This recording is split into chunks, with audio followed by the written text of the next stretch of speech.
continuamos ahora la historia que dejamos inconclusa en el video anterior. Saben que caravanas de peregrinos venían desde distintos países y provincias dirigiéndose a Jerusalén para participar de la gran fiesta de las cabañas. A cualquiera de estas caravanas pudo acoplarse Jesús, pero él eligió viajar solo por un camino poco transitado. Los alrededores de Jerusalén y la propia ciudad se estaban convirtiendo en un gigantesco refugio. Por todas partes se levantaban enramadas que servirían de protección a los peregrinos. Las noticias de los milagros de Jesús se multiplicaban entre los viajeros que contaban esos increíbles testimonios, y los fariseos y sacerdotes estaban al acecho, esperando localizarlo para deshacerse de él. Juan 7:14 nos cuenta que Jesús esperó hasta la mitad de la fiesta para subir al templo y empezar a enseñar. El atrio del templo era el centro del escenario de esta gran fiesta, y repentinamente apareció Jesús y se presentó justo ahí y se puso en pie en ese lugar visible para ser visto por todos. La fiesta duraba 8 días, ¿saben? Y cuando Jesús hizo su aparición pública, era el cuarto día, la mitad de la fiesta. Ambos lados de la grieta que mencionamos en el video anterior se hallaban en pleno combate, en pro o en contra de Jesús. Pero cuando él apareció, todos prestaron total atención a lo que ocurría. El resto de las preocupaciones y las mismas ceremonias de la fiesta pasaron absolutamente a un segundo plano. Las opiniones se silenciaron y Jesús fue el centro absoluto de todas las miradas y pensamientos. Los judíos se admiraban y decían: ¿de dónde sacó tantos conocimientos sin haber estudiado? Bueno, los sorprendidos oyentes se miraban unos a otros mientras lo oían hablar con tal autoridad y conocimiento de las cosas celestiales y terrenales. Les parecía no haber escuchado jamás semejante explicación del significado de la fiesta y de los sacrificios. Apenas podían dar crédito a sus oídos. Jesús les había robado el protagonismo de todos los acontecimientos. Al menos así lo sentían los sacerdotes y los responsables de la celebración. Se suponía que ellos conducían a la gente en los diferentes momentos de la fiesta, pero el Galileo los había eclipsado con su aparición. Y Jesús pasó a explicarle a la gente que su enseñanza no era fruto de su inventiva personal. En verdad, su preparación no se había realizado a los pies de un gran maestro judío, ni de las escuelas de los rabinos. Pero entonces les dijo: mi enseñanza no es mía, sino del que me envió. El que esté dispuesto a hacer la voluntad de Dios reconocerá si mi enseñanza proviene de Dios o si hablo por mi propia cuenta. Jesús estaba explicando esto porque su audiencia estaba muy dividida debido a la influencia de los líderes religiosos. La enseñanza del Señor había sido impactante, conmovedora. El Espíritu Santo se había expresado con todo poder a través de los labios del Salvador. Y esto había profundizado aún más la grieta entre los oyentes. ¿Por qué? Bueno, porque quienes querían escuchar la voz de Dios sin prejuicios y deseaban hacer su voluntad, identificaban claramente las enseñanzas de Jesús con la palabra de Dios. Mientras que los otros, que tenían posición tomada en favor de los sacerdotes, bloqueaban su entendimiento al Espíritu Santo. Y cuando sentían el poder de la predicación de Jesús, en vez de conmoverse, se bloqueaban aún más y querían callarlo a cualquier costo, a cualquier precio.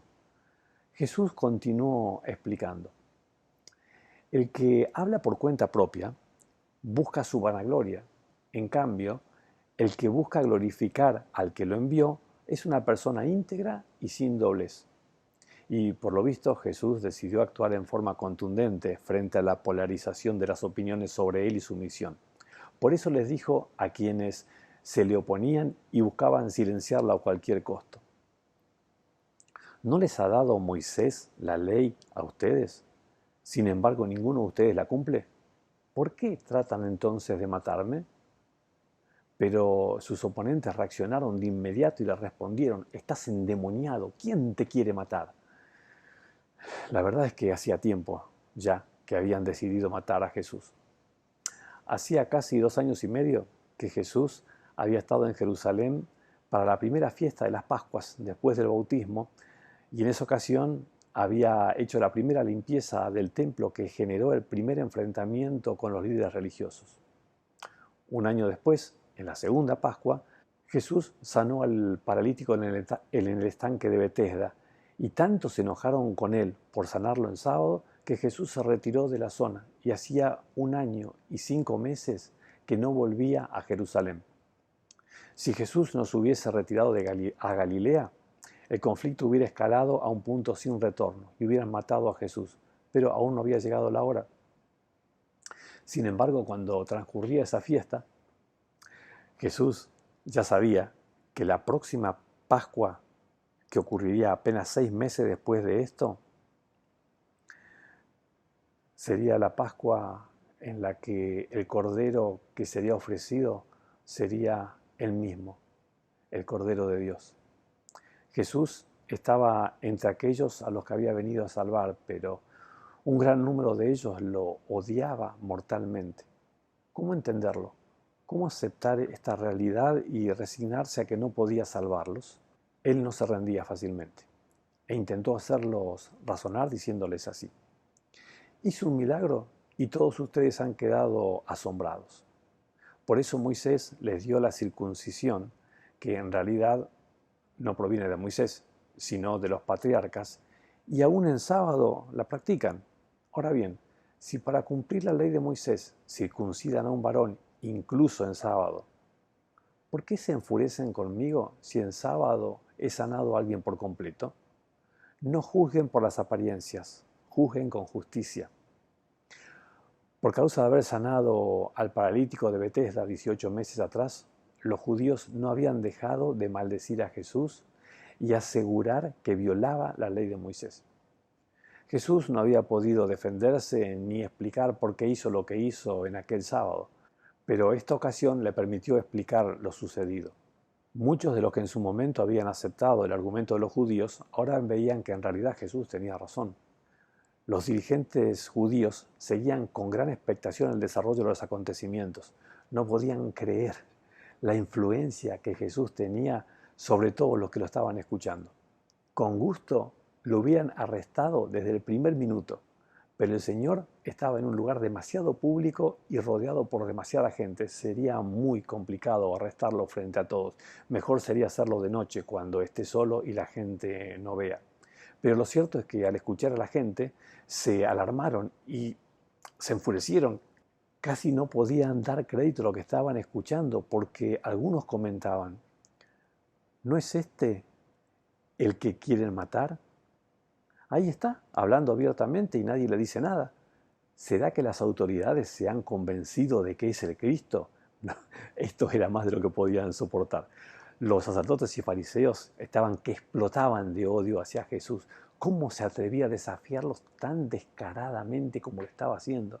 La gente continuaba discutiendo acerca del maestro. Algunos decían: nosotros sabemos de dónde viene este hombre, pero cuando venga el Cristo nadie sabrá de dónde procede. Jesús estaba enseñando en el templo y, alzando aún más fuerte la voz, dijo: ¿con que ustedes me conocen y saben de dónde vengo? No he venido por mi propia cuenta, sino que me envió uno que es digno de confianza. Ustedes no lo conocen, pero yo sí lo conozco, porque vengo de parte suya y él mismo me ha enviado. Al dar esta explicación, Jesús les había asegurado que estaba enseñando en el templo porque Dios lo había enviado. Qué tremendas realidades estaba explicando el Señor. Pero esa revelación obviamente no les gustó nada a los líderes. Quisieron arrestarlo en ese mismo momento, pero no se animaron. Todavía no era el momento.